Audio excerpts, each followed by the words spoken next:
It's about that time for some Sports Zone. With election night behind us, let's talk some sports. I'm your host, Zach Wolchuk, and coming up on today's show, we will be debating the Mavericks' start to the season, the status of North Texas football, and a historic moment in the UFC. But let's get the ball rolling by looking back at an incredible World Series. The Cubs fought back from a 3-1 deficit to force a Game 7 and won their first title since 1908 with a 7-6 Game 7 win. Before we hear from our analysts, we have an interview with a Cubs fan following the team's historic win.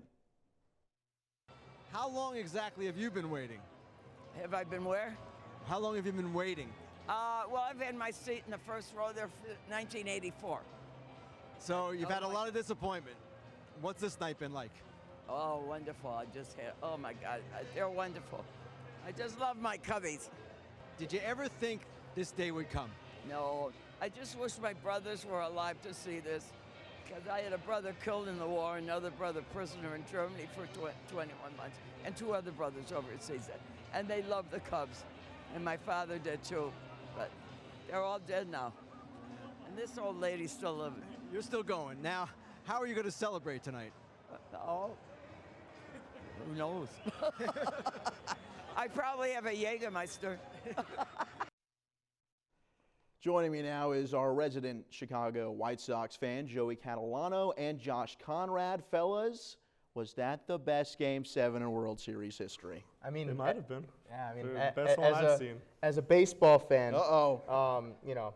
Wait, hold up. Is there two baseball teams in Chicago? Because I only know. How long have the White Sox been around? If we're gonna go that route.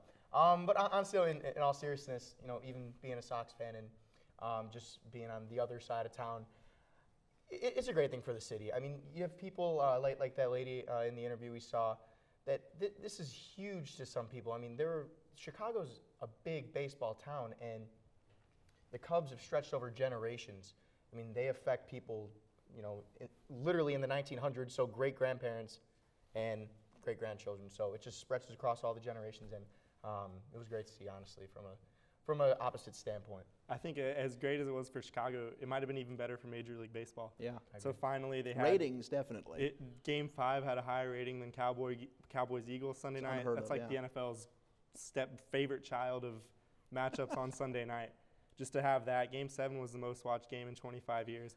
To have a buzz around the sport. And honestly, when's the last time you actually watched a baseball game from start to finish? True. I mean, realistically, whether it's Rangers or White Sox, Cubs, whatever, baseball just doesn't have that thing that makes you want to watch the whole time.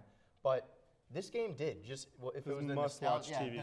For people that aren't fans of either team as well. So you've talked about it, you're from Chicago, maybe talking with family or friends you still have back in Chicago. What did that really mean for the city? My uncle, whenever he sees this particular beer commercial come on in the local Chicago news market, he cries every time. Really? My cousin was texting me saying it's just that emotional for people. It's such a huge deal. And that parade, I mean, I wasn't there, but just watching it on TV, and there were millions of people there, and it's such a huge deal. People coming in from Texas, Arizona, Canada, everywhere. It was great to see. And I think baseball is that one sport we really latch on to more than others, just because they're the boys of summer. They're who you see every night on the TV for 3 hours, that entire 6-month span that is the baseball season. And so it's just such a special moment when your team finally gets there. I got a little teary-eyed watching the Cubs win it, just because I was like, man, when the Rangers finally win it, I can hug my dad. I'll probably start bawling when they win it. What a moment it will be. Shifting focus to the series, Cleveland had a 3-1 lead. Did the Indians maybe blow this, or do you give all the credit to the Cubs for fighting back and coming back to win? I honestly just think the Cubs had a deeper pitching rotation.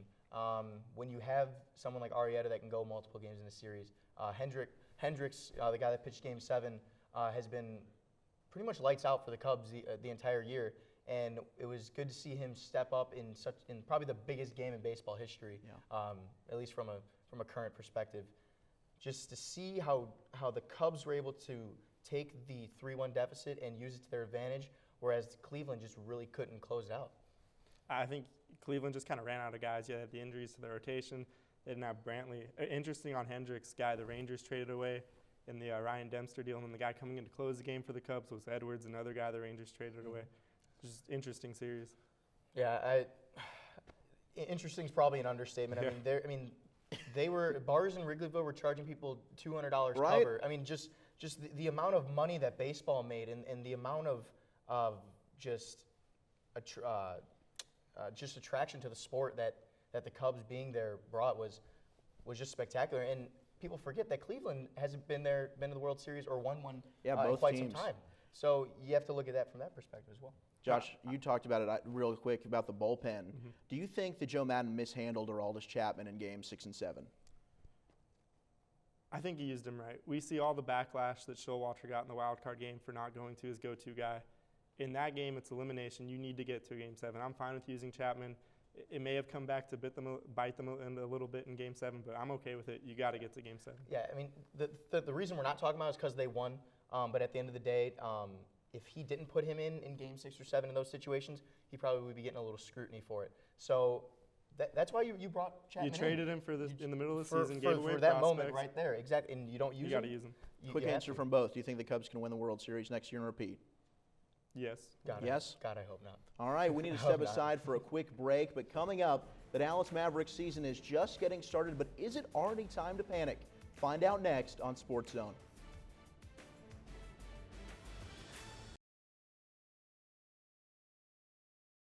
I'm really excited, for this season. It's going to be, bigger expectations, and I'm going to have a larger role on this team. But the biggest thing I've learned in my 4 years of being in this league is, winning is the biggest priority.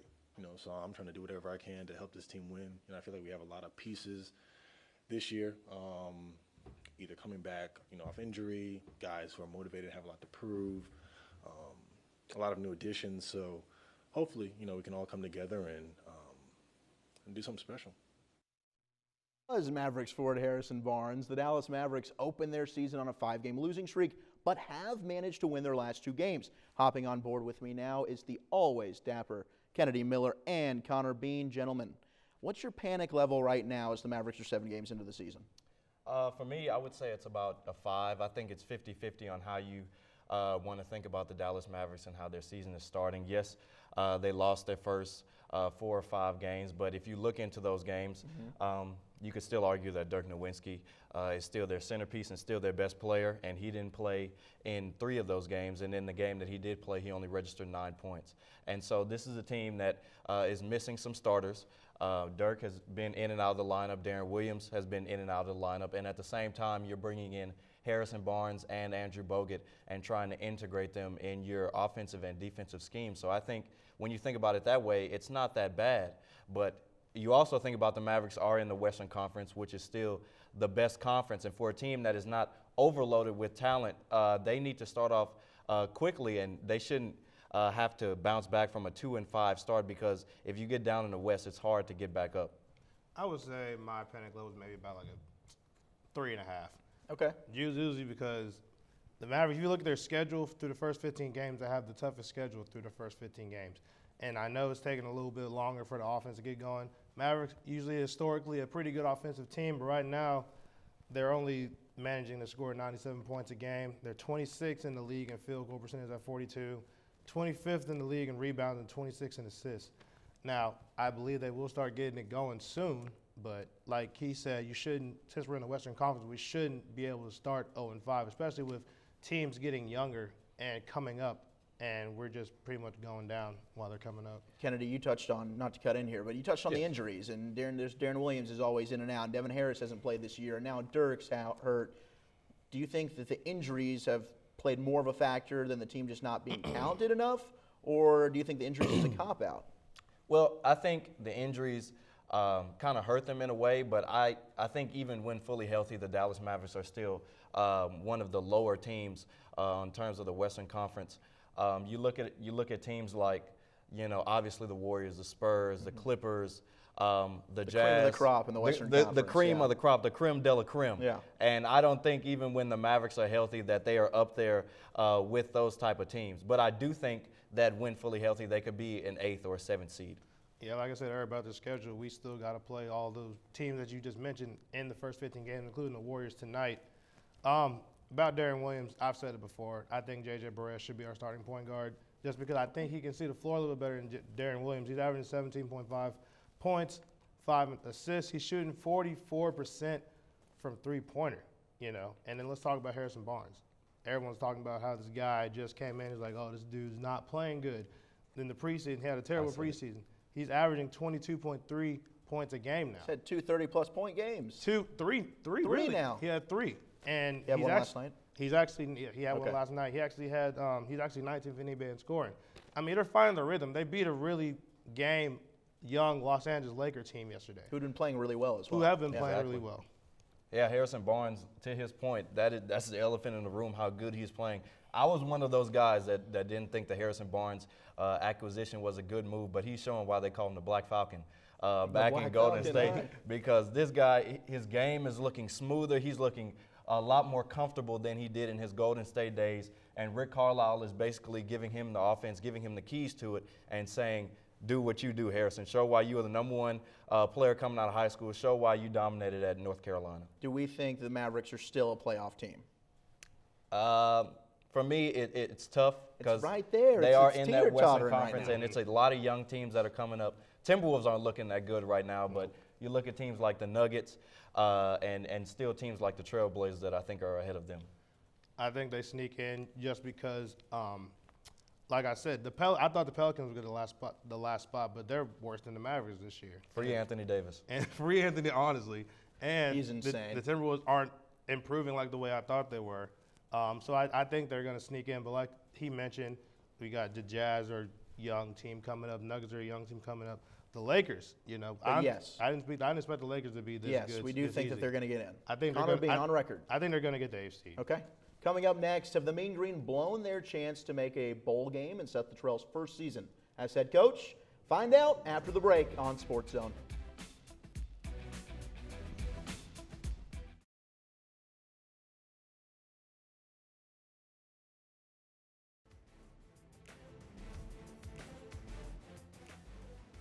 We just got to continue to get better each and every week, grow as a football team, and again, we'll have another great challenge next week, but one we'll be very excited about. And again, if we just execute, we'll be in every game and have a chance to win if we do the right things during the week. That was North Texas head coach Seth Luttrell in his post-game interview. The Mean Green have dropped their last 2 games following a 45-24 homecoming loss to Louisiana Tech. Pulling double duty with me now is Josh Conrad, and joining us for the first time today is Alejandro Espinoza. Gentlemen, what were your thoughts after the Mean Green's latest loss? It was a sad loss. I mean, anytime we lose a homecoming game is sad, but at least it wasn't Portland State. Portland State was a massacre. Yeah, at least it wasn't Portland State. And especially for an FCS school as well. And I mean, La Tech is amazing. Offensively, they're great. Defensively, they're amazing. They're both they're number one in the Conference USA. So I wouldn't say it was a defeat, but I would say it was a minor defeat. It could have been way worse. You said it all. Louisiana Tech was this amazing team. And I mean, now Luttrell talked about it, another huge challenge at Western Kentucky. Yeah. We drew the 3 toughest teams out of the East this season. We knew it was going to be kind of a tough year like that. I mean, going to Western Kentucky, it looks like a daunting game. They have Mike White, who's 24 touchdowns, 5 interceptions. Their running back has 17 touchdowns on the year. And let's not forget Taywan Taylor, the wide receiver, 71 catches, 1,174 yards, and 10 touchdowns. It's just La Tech, basically again, but a little bit tougher. So the final 3 games you've mentioned, Western Kentucky, they play Southern Miss, and they finish the season against UTEP. The Mean Green need to win 2 out of their last 3 to get to 6 wins, which would automatically put them in a bowl. How do you see them finishing the season? I think they'll get 6 wins, and it's official, and it's because we won't win Western Kentucky. They're too good, and they're the equivalent to La Tech. The only flaw with Western Kentucky, though, is their secondary. It's easily exposed, and if Mason Fine can get those deep passes to Terry Ngori and to Thaddeus Thompson, we can score more than 24 points. Southern Miss is a different story because they're definitely not La Tech or Western Kentucky, but if they want to win, they got to tackle. Marshall and Charlotte, they made that mistake. Southern Miss's running back George Payne, if they don't tackle him, he'll be getting 20 yards a play. And then UTEP, I mean, it's a young team as well. He's got me a little nervous. 20 yards a carry? No. All right. What do you got, Josh? I think Southern Miss is the big swing game here. It's a team, it kind of reminds me of when Marshall came in here. I think a big key with them, Nick Mullins, he's a good quarterback. Yeah. He's supposed to be the best quarterback coming into the conference this year, but he has 10 interceptions on the year. We're a defense that we had the 2 big pick sixes against Marshall and Army. If we can maybe cause some turnovers in that game at home, get the momentum, I think we can pull that one off. And then UTEP, it's UTEP, guys. We should win that game. We said that about UTSA. But yeah, exactly. UTEP is on another level than UTSA, I think, in terms of not being as good. And let's not forget, UTEP scores 20, allows their opposing teams to score 21 points a game. And if North Texas can score 21 points, they should win this game. Okay, so let's UTEP. break out the crystal balls, shake it up, get your predictions. Final 3 games. What do you see the Mean Green's record as, and do they make the bowl? 6-6, and they will make a bowl game. Okay. Which games do they win out of the next 3? They will beat Southern Miss and they will beat UTEP. Southern Miss, it's senior night. They have to win. It's the last game at Apogee for the season. And UTEP, just like Josh and I said, it's UTEP. They have to win that game. And I see them going into a bowl. It's pretty simple. Despite all the scary offensive stats we have, I think I agree with you. 2-1 the rest of the way. Okay, now with that said, let's say the Mean Green don't win another game this year. They don't even beat UTEP at the end of the year. Maybe they do just beat UTEP. They get to 5 wins. Do we deem this as a successful season given the 1 win last year? You're starting a true freshman, and it's a new head coach. Definitely. This season was supposed to be a rebuild, and rebuilds take a while for them to come in. And Seth Luttrell did an amazing job in getting us some good players. Next year, Jeffrey Wilson, Terry Ngori, and Thaddeus Thompson, and Keyshawn McLean will all be seniors. After that year, we'll have Mason Fine, Willie Robinson, and Eric Jenkins coming in for their junior year. So at least we'll have 2 more years of really talented players after we lose Gorey and McLean. And I think for Luttrell, what he can sell players in this offseason is you can come here and play right away. Look at Mason Fine. Look at some of the moves he's made on the offensive line. He's not afraid to pull the switch on veteran players. I think Mike Eckler, our defensive coordinator, has made the biggest impact on this team this year. Their scoring defense is down 10 points a game. It's just amazing what he's done with that defense. Tons of improvement. It's time for another quick break. But when we return, our analysts and I will preview UFC 205. Stay with us.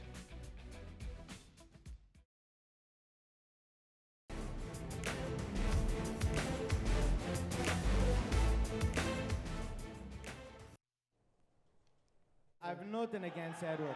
Oh, whoa. Careful. What you gonna do? Oh, whoa. You gonna do something over there? Be careful. Shut your f***ing mouth. I run New York. I run this whole and Mystic Mac predicts I'm gonna KO you inside 1 round. The McGregor Show takes New York. That was UFC featherweight champ Conor McGregor at a press conference leading up to UFC 205 this weekend. It is the first fight card to be held in New York since the sport became legalized in the state. This is the most stacked card in UFC history with 3 title fights headlined by the notorious Conor McGregor, who is attempting to become the first fighter in UFC history to hold 2 title belts at the same time. He is taking on lightweight champion Eddie Alvarez. Riding shotgun to jump right into things with me now is Peyton Russell and Eric Chiafalo. Gentlemen, what are your expectations for this monster card? Well, you said it's a monster card. My expectations are through the roof for this thing. I mean, the UFC's really put all their eggs in this UFC 205 basket here. You have McGregor, the biggest name in the sport. You have 7 current or former UFC champions on this card. Insane. It's the first MMA event ever in the city of New York. Not only that, in the state of New York. So my expectations are through the roof. Yeah, I mean, first of all, history is going to be made Saturday night. I mean, first of all, like you said, you have Conor McGregor, Eddie Alvarez. That right there could be fight of the night. I know we're going to talk about that later on, but I mean, that's a huge, huge matchup in my opinion. You have 2 undefeated women playing in the strawweight, and Joanna, I'm not even going to pronounce. Joanna Jacek and Karolina Kowalkiewicz. Thank you for exactly. that. So, I mean, it's stacked. Like you said, it's going to be a great night. It's going to be awesome. We also have the co-main event, Tyron Woodley versus Stephen Wonderboy Thompson for the welterweight title fight. And not just these 3 fights. We've got Miesha Tate, the former women's bantamweight champion. She's fighting Raquel Pennington. You've got Tim Kennedy versus Rashad Evans, who's moving down from light heavyweight to middleweight. We've also got Frankie Edgar and Chris Weidman, who are 2 New York staples that are fighting in the card as well. The prelims themselves could be a UFC card. It is, and it kind of leads me into a topic that I want to talk about before we just go into the fights. Do we think that maybe the UFC has just overstacked this card? It's great for the fans, but does it affect UFC events like 206 all the way to 210, especially with the 3rd fight on the card, the 3rd undercard, is Joanna against Karolina Kowalkiewicz. They're both from Poland. I think it would have been, the UFC does a really good job internationally when it comes to stacking fights for that specific country. They did it in Brazil with Fabricio Verdum versus Stipe Miocic. A title fight in Poland with those 2 for the strawweight belt would have been just a tremendous event on its own. Do you think that that could affect other UFC cards? I mean, it certainly waters down maybe the upcoming fights, certainly. I would have liked to see that fight in Poland. That would have been awesome. The UFC does a great job going international with their fighters. But at the same time, I like the idea of them putting, like I said, all their eggs in this UFC 205 basket. It's almost like the Super Bowl times 10 for UFC. The biggest names. There's going to be a lot of eyes watching this. And I think this is one of those events where so many people that aren't real UFC fans are still going to be watching this just because of the names on the card. So this is going to be a chance for UFC to sway some of those teetering UFC fans to be like, all right, wow, they just put on a huge event. I'm a UFC fan now. That's what I think they want. Yeah, I mean, and it does put, I think, a lot of pressure on the next UFC fights. You know, they did put all their eggs in one basket here. It's going to be a great night. You have 3 championships. You have the heavy favorite, Conor McGregor. All eyes are going to be on him. I mean, this is what sports There's need only right one, here. Conor McGregor. That's right. That's right. There is only one. Now let's go into these 3 title fights. Not to discard the other fights that I mentioned. You're awesome too. But we only have so much time. Let's start with Joanna versus Carolina, the strawweight title fight. Joanna Jędrzejczyk, tremendous on the ground, maybe the fastest hands out of any fighter. If you want to just say pound for pound, Joanna Jędrzejczyk, I would be scared to go against her in the octagon. Yes. But Karolina Kowalkiewicz has just been on a tear lately. She defeated Holly Holm to get this title fight. Who do we think wins? Well, it's going to be a great fight, but I'm going with Joanna. I think she might be pound for pound, as you mentioned, the best striker in UFC. That goes for the men and the women's side. So, and she's got cardio for days. I mean, this girl is not going to lose a fight because she was not in shape enough for the fight. So I like Joanna. She's already the champion. I think she remains. I agree with you right there. You know, she's one of the most dominant MMA fighters there is. She's very quick. She stays up on her feet. You know, when she gets knocked down, she comes right back up. I think that's huge. You know, being balanced out there. You know, if you can have Carolina, you know, use a bunch of her strength early. You know, stamina's huge here. I like her going in. Yeah, and Joanna's been in 5-round fights, the last 2 fights against Claudia Gadelha. Yeah, she's used to She's been there. She's tested. Welterweight fight. Tyron Woodley against Stephen Wonderboy Thompson. Wonderboy, a little bit of bad blood here. He said he wanted to fight Robbie Lawler, leading into Lawler and Woodley's title fight a couple of UFCs ago. Well, Woodley shocked the world and beat Robbie Lawler, knocked him out, which was pretty shocking. Robbie Lawler had been in some wars and had proven that he had a pretty strong chin. Not against Tyron Woodley. Wonderboy, undefeated as a kickboxer, on a tear right now. Who do we think wins this fight? Yeah, I like Thompson in this fight for the reasons you mentioned. He's just too tough to hit. I mean, it's going to be tough for him to get his hands on him. And also, Thompson is a creative striker. I mean, this guy can hit you in a multitude of ways. So we got Wonderboy? I think it's too much. Peyton, who we going with? It's interesting. I got to disagree with you. It's Tyron Woodley. You know, he's very powerful. He has that good wrestling ability that not many fighters have. I agree. I got Woodley too. Before we run out of time, we got to get Conor and Eddie Alvarez in here. Who we picking? The notorious one gets the win? The heavy favorite, Conor McGregor. I agree. I think Conor McGregor is too good on the feet. I love Eddie Alvarez, but if he thinks he's going to take down Conor McGregor, McGregor proved he had pretty good stand-up defense against Nate Diaz at UFC 202, and I think 155 is the Notorious One's best weight class. It's going to be awesome. We'll see you UFC New York Saturday night. That's a wrap for today's show. Thank you, as always, for joining us, and be sure to follow us on Twitter at UFC Sports Zone. Also, don't forget to check out Mean Green Game Day right here on NTTV 2 hours before every Mean Green kickoff. And we'll see you next week right here on Sports Zone.